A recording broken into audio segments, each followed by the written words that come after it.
Will Donald Trump win the election? As you can probably imagine, I get asked that question quite a bit as the publisher of the Economic Collapse blog and other prominent websites.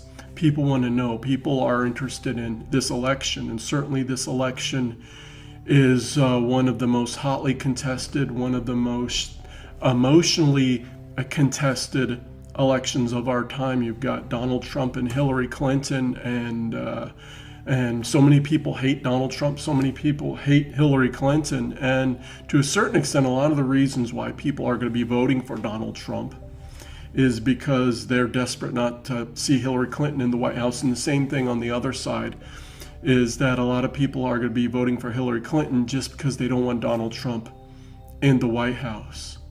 And so in examining our political system and this election season, we need to keep in mind what we've seen before, because in America today, politics is a very, very dirty business, and the elite, the establishment, are accustomed to being in control of both sides of the equation. Now, what I mean by that is normally the two big political parties, the Republicans and the Democrats, the elite control the nomination process on both sides. So no matter who wins, they're accustomed to winning, and that's why no matter who we send to Washington, D.C., nothing ever really seems to change. If you just think back, we've seen Barack Obama for the last 8 years, but before that was George W. Bush. And a lot of Christians thought, oh, this is a good Christian president. A lot of conservatives thought, oh, this is a real conservative guy. He's going to instill conservative values as president. But is that what we saw? No, of course not. You just look at things like abortion. Really, nothing was really done to stop abortion in this country. There are a few cosmetic things, but at the end of the day, was Planned Parenthood defunded? Even when Bush was president and the Republicans, had control of Congress? No, Planned Parenthood was not defunded. There was not even a major effort to defund Planned Parenthood at that point. And then, later when Bush left office, we discovered that Laura Bush, his wife, is pro-choice. We discovered that most of the members of his administration were pro-choice. Same thing with the gay rights. The American people who voted from the conservatives and Christians thought George Bush was against gay marriage and the whole agenda. But it turns out that Bush's vice president, very, very much in favor of gay rights. And most of the members of his administration, members of his own family, very, very much in favor of that agenda. Or you look at dividing the land of Israel. George W. Bush, throughout his entire presidency, worked very hard to divide the land of Israel. He called it, trying to bring peace, the peace process and all that. But all this peace process always seemed to, the goal was to make Israel give up more land. And for example, we saw this back in 2005 when the Bush administration convinced Israel to remove all the settlers from the Gaza Strip, to turn it entirely over to the Palestinians. And so on the exact day when the last settlers were removed from Gaza, August 23rd, 2005, on that exact day, the tropical storm that would become Hurricane Katrina formed near the Bahamas, and then of course we all know what happened then. Then it became this immensely powerful storm, made a beeline toward New Orleans, and it ended up becoming, Hurricane Katrina was the worst and most costliest natural disaster that America has ever seen up until that time. And so, George W. Bush, a lot of people assumed he would be a champion of conservatives, a champion of Christians. No, he was a champion of the establishment.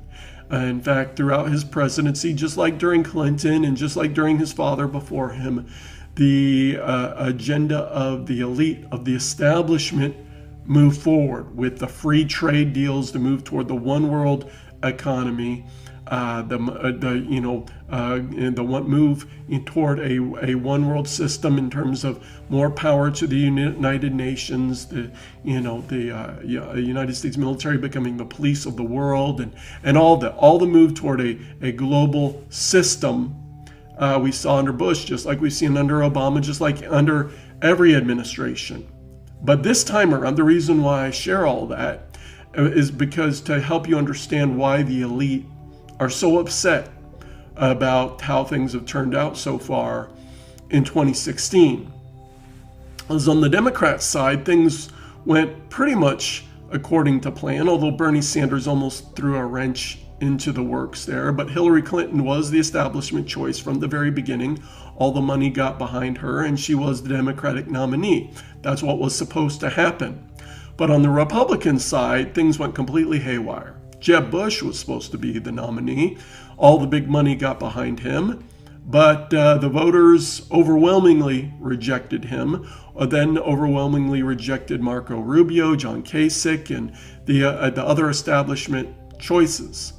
Instead, Donald Trump, who was not supposed to run, who the elite do not like, he, by some miracle, ended up winning the Republican nomination despite an unprecedented avalanche of negative press and propaganda.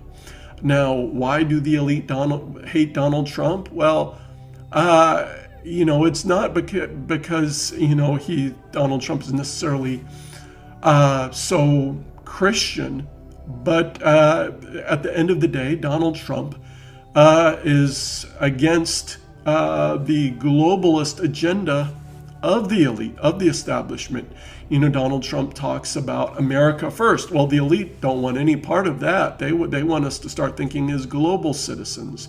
Donald Trump says, hey, we're going to make America great again. We're going to fix the U.S. economy. We're going to, address these horrible trade deals, which are just gutting our economy. I've written about this extensively on the Economic Collapse blog and elsewhere, about how these, as a result of these free trade deals, we've lost millions of good paying jobs. Our economic infrastructure has been absolutely gutted.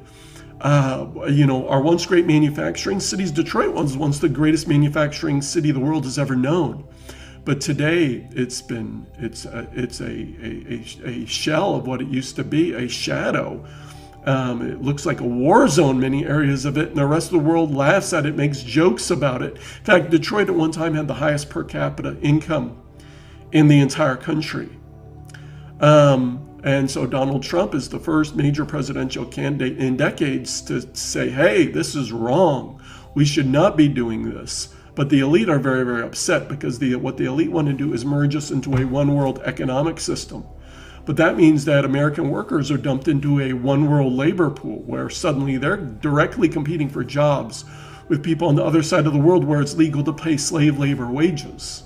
But this is what the global elite wants. They want the middle class to basically, disappear, for it to be a one world system where the global corporations dominate everything, where there's no borders. And, the one world economy, eventually a one world currency.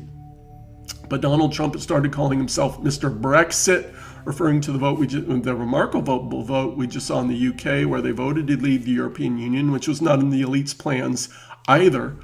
So their agenda is getting set back a good bit here, which is a good thing. But and so Donald Trump is saying, hey, these free trade deals, they're killing the middle class. We've seen the rate of home ownership in this country, which is kind of a sign of the health of the middle class. The percentage of Americans that actually own a home has fallen every single year during the Obama administration. In fact, the last number we got fell to an all-time low. So Donald Trump wants to help the middle class, wants to say, hey, we might have trade deals, but they got to make sense for the U.S. economy. They can't be killing our jobs, killing our businesses. So we got to do something about this. And so the global elite are very alarmed about that. Donald Trump is also suspicious of the United Nations, globalist organizations, transferring our sovereignty, whether it's via treaty, whether it's via organization, to these international bodies, basically degrading and eroding the sovereignty of the United States.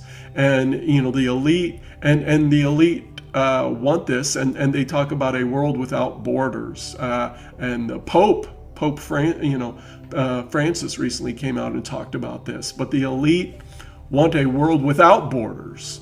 And so any effort to strengthen border security, just kind of rankles them, and sometimes even politicians, we've seen them, whether it's Clinton, Bush, Obama, during the election season, they'll say, oh yeah, we're going to take some efforts to strengthen border security. They never talk about really a wall, but they'll say, yeah, we're going to make the border stronger, but then they get in office and the border just gets weaker and weaker and weaker. They take, people away from the border. And at this point, we might not as well even have a border with Mexico. Yeah, if you drive on the highway, there's still, you go through the checkpoints.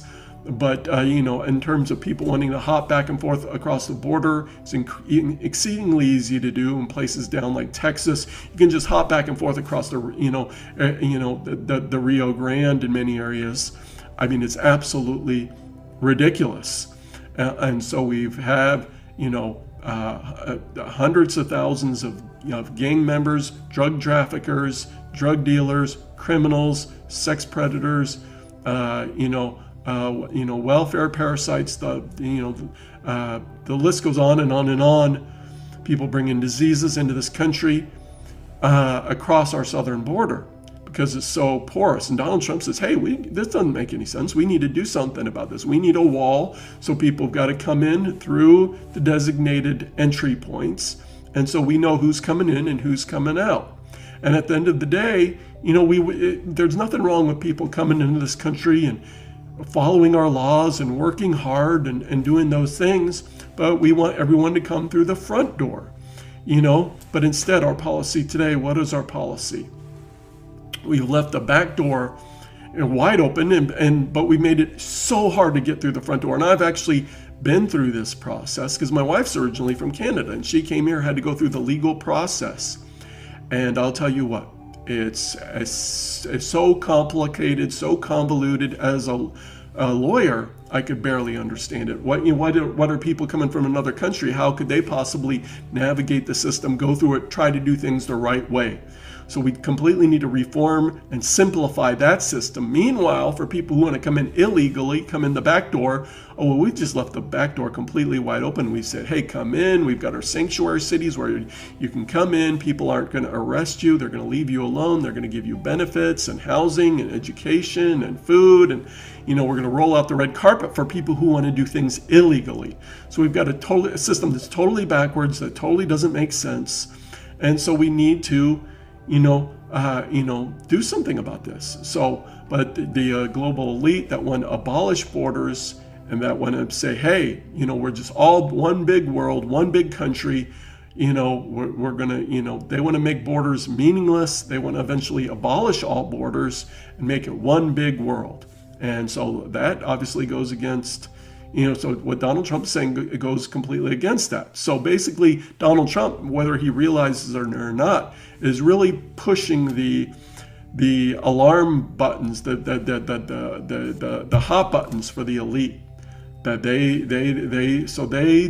they're desperate to keep him out of the White House. They hate him and what he stands for and what he represents. And a lot of, maybe Donald Trump is saying, hey, this is just common sense stuff. We need to fix our economy. We need to do something about our borders, just basic things that you would expect. But so the elite are desperate to stop him. But by some miracle, they did not stop him through the Republican nominating process. Instead, he won. And that was not supposed to happen. But now we're in general election mode. And so the elite are going all out, and we've got less than 3 months to go now, and we're going to see an all-out effort by the elite to stop Donald Trump. And it's been my contention all along that they're going to do whatever it takes. They'll move heaven and earth if necessary to keep Donald Trump out of the White House. And so if that means giving Hillary Clinton more money than any candidate has ever seen in all of U.S. history, they're going to do that. In fact, if you look at the money that is being poured in from Wall Street, Hillary Clinton, you would think, well, Donald Trump's a wealthy guy. He's from New York. Maybe Wall Street line up behind him Not at all. In fact, they've almost overwhelmingly lined up behind Hillary Clinton, giving her more money than we've ever seen. And Donald Trump's hardly getting any Wall Street money. But that's because that's the establishment. That's who they're lining up behind. Or if you look at through the mainstream news networks, most Americans don't understand that more than 90% of what you get through your television, the news, the entertainment, the sports, the movies, all of it is controlled by just 6 gigantic media conglomerates, which in turn are owned by the elite of the world. And so if you turn on any mainstream news network, you're going to get just endless anti-Trump prop stories and propaganda. If you go to any of their websites, the big news websites, inevitably, every single day, there's going to be a negative story about Donald Trump right there on the front page, right there at the top. And usually right next to it or somewhere on the front page, there's going to be some type of positive story or at least neutral story about Hillary Clinton. So in the old days, the mainstream media pretended, at least gave kind of impression that they were neutral, that they were not taking sides. Well, those days are long gone. They've taken the mask off. They've shown that they're overwhelmingly anti-Trump.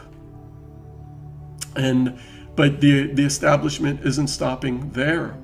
In recent days, we've seen a very long list. In fact, the Washington Post has published a very long list of dozens of Republican members of the establishment, operatives, big names in the Republican Party who not only have said, hey, we can't support Donald Trump, we're not voting for Donald Trump, but that have actually already pledged to vote for Hillary Clinton. And of course, the Washington Post is so excited to share their names because the Washington Post is just virulently anti-Trump.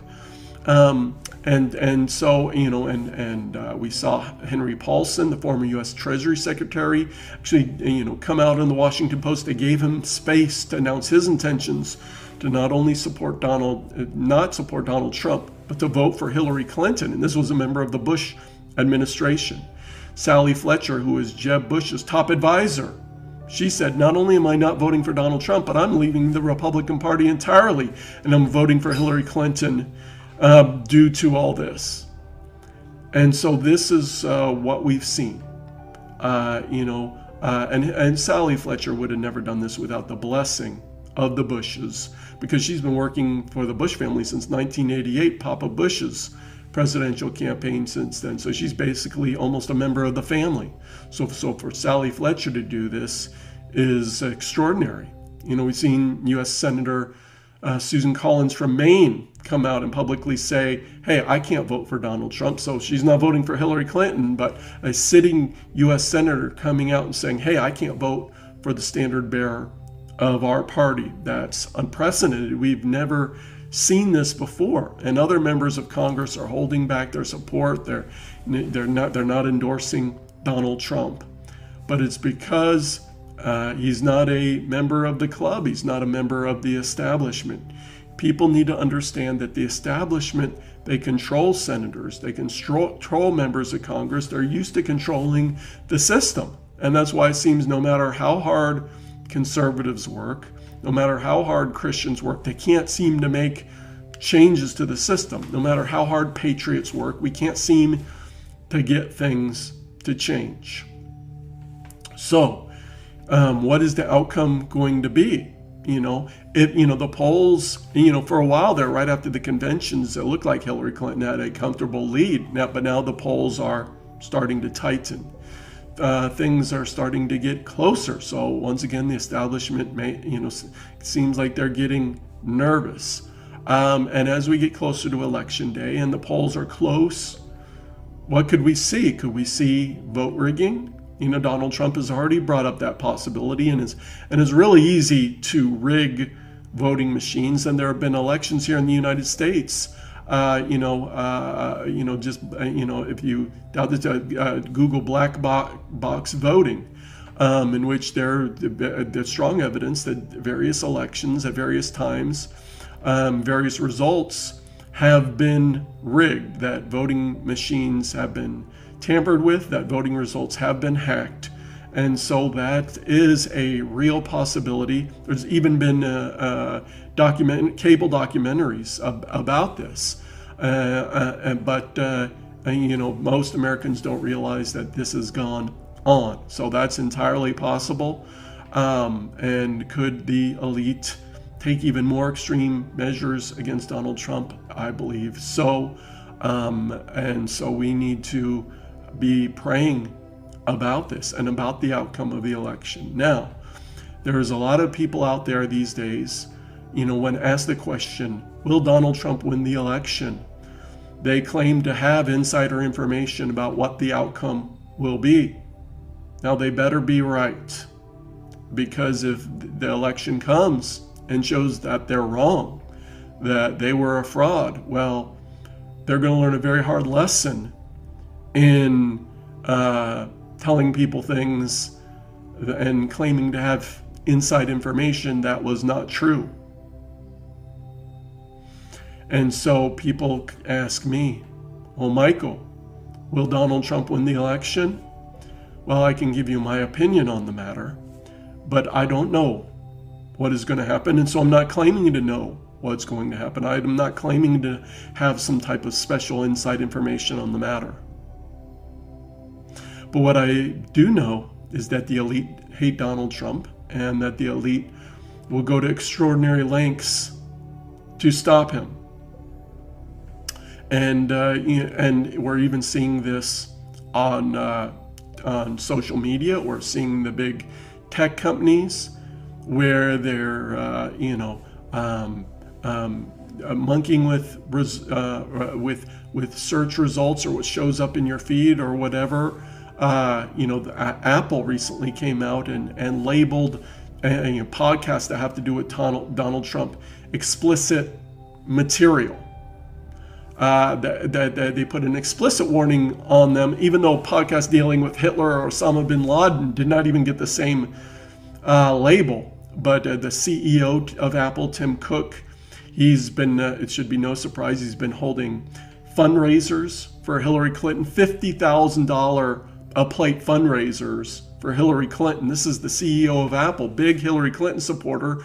And so we've seen Apple take different measures that are anti-Trump, censoring Trump, making people not want to look at Trump material, whether labeling it explicit or otherwise. And there's other examples of this.